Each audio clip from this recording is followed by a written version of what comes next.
So already with this position, it's helping us to release the tension, open up the chest and loosen up the tension from the shoulders, and also help to stretch out the neck in the same position.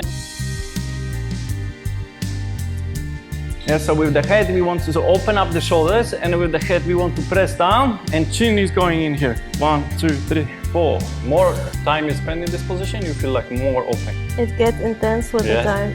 So those people with the problematic posture is like this. So where you see these ones are stretched out totally, yeah? And the scapula is so far away they are from each other.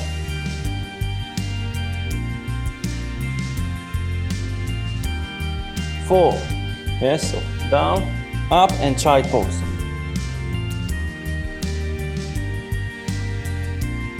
So hand behind the head and you just look behind the elbows, so like this.